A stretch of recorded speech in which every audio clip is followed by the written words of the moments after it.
Shiitake papaya. Not in the book, and you'll see why. It's strange how Hippocrates said that women were spongier and moister, with a traveling wound blocking passages causing imbalances in the foreign humors, mental illness, hysteria caused by dryness, and it's almost funny until you realize that this was cured by removal of the uterus and cervix. She says my green thumb's found her secret garden. I ask her if she really thinks it's dirt, because dirt doesn't care who tills the soil or if it even gets tilled. I ask her if she's seen what people do to their secret gardens: slash and burn agriculture, mechanically harvested monocrops, DDT, diops and triops, wars over jurisdiction, border disputes, property, possession, ownership, own. We create this moment, but neither of us own it. She tells me that my tongue and her clitoris exist in a state of symbiosis, nibbling teeth and lips enclosed flesh membranes. She tastes of shiitake and papaya, and her thighs quiver, knees rustling against hair. We move to the same rhythm. We dance the dances of women, of witches, subjected to poverty by male economics and scorned by male gods, finding spirituality in our herbs, chants, and broomsticks. Our cell walls are dailiness and repetition of fruitless labor. We make our labor fruitful by seeing ourselves not as singular, but parts of many, parts of a coherent whole, bigger than any of us, bigger than national symbols of pride or time or cultural definitions loosely based around suggestions of biology. We'll talk less of the flags unfurling as I watch my lover's hair uncurling from my hand as we lay basking in the sweaty afterglow of a magnificent fuck. This one is called The World. The world is a small place. I'd know. I've seen every corner of it. I climbed the tallest heights only to plummet again to the pavement, as will you do, as will you do. The world is a small place, I said, opening the door which resisted like a leaden weight. You'll see, I said, there's nothing in it for you either. There's nothing in it for us. The world is a small place. I've hidden in the remotest peaks, clothed in obscurest wildflowers, only for them to find me again, as they will you, as they will you. And I will read one more. This one is called Windows.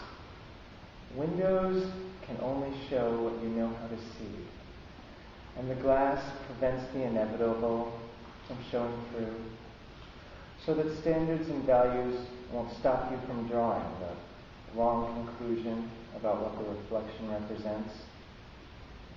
Always to live off a self-denying view, a perfectly inadequate slice of this little thing we call automatic recognition, with no recourse but to turn 170 degrees around, pick yourself up, and without passion, survey the damage caused by the shards of glass on the floor.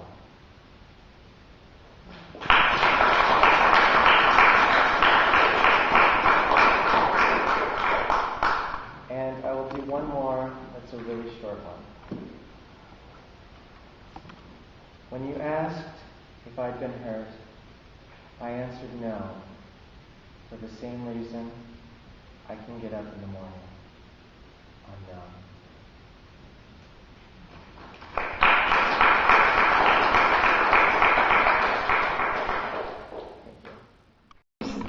Okay, these are not my best, but these were sent to Jack at the very last minute, and that's the only reason they're in the book, thanks to Pia. So the first one is called Untitled. She picks up men like stray cats, feeding them a fancy feast of her moist juices and most tender meat cuts. They lick themselves shiny clean, shying away from the empty-rimmed can, jagged and cutting-edged, waiting for their next free meal.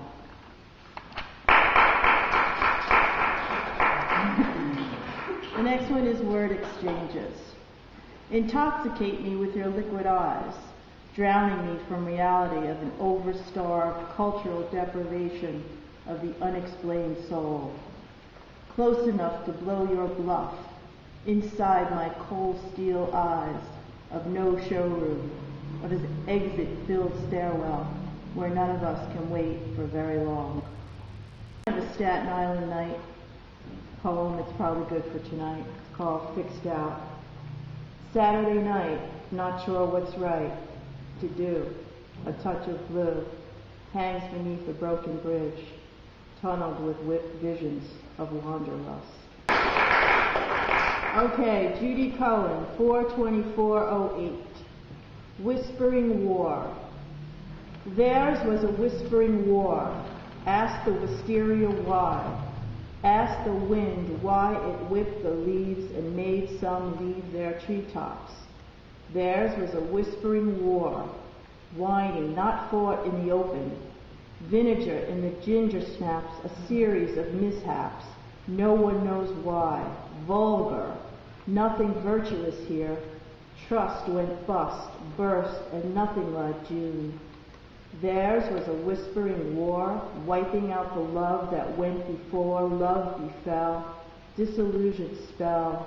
There was no one left to tell, except the whispering wisteria and the whining wind, the near hysterical wisteria and the far wandering wind. Okay, I'm just going to read one quick one for Lorraine, who's with blood we bound us. Face to face in an empty room, salt to purify, wine for libation, with blood we bound us. I felt your fear digitally, miles over wires with me in a corset and you with blood on your hands. Pedro, you were crying that something snapped with a broken car window and you wiped the glass off the seat thinking it was spilled liquor.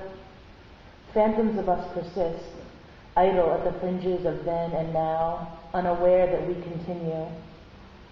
I felt your fear like an itch where I can't reach, with me in high heels and you in your club clothes, closing in the distance with a call just past midnight, crying to me that we were vampires. I knew you like the blood in my veins. You showed me how to hold the knife to break the skin.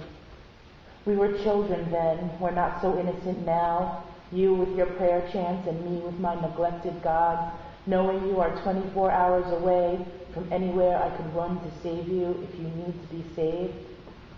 While you left coconut offerings and explored ancient temples beneath palm trees, I collected rainwater and gave up smiling. Possessed by a sweet tooth for dangerous situations, you hiding in dark corners and me tied to a chair, I felt your fear systematically, sharing behind closed doors secrets, all the men we couldn't give enough to and what they took from us. When I refused to look in the mirror, you gave me a Tibetan rosary and told me how Isis loved Osiris. Tongues bloodied from our taste of freedom, I am watching you from a distance, begging you not to forget to come home. You are miles beyond highways, past hurricane oceans, and 24 hours sleepless between us. Pedro, the city is waiting for you. It's cold and dark, but the rain will wash the blood clean. This is the first poem that I wrote after a 10-year hiatus of writing anything. It's called One of One. One of one. I am one mind, one body, one thought, one soul, one of one. Living in a world of plenty, it's hard to be myself. I must make sure that no one influences me. One of one.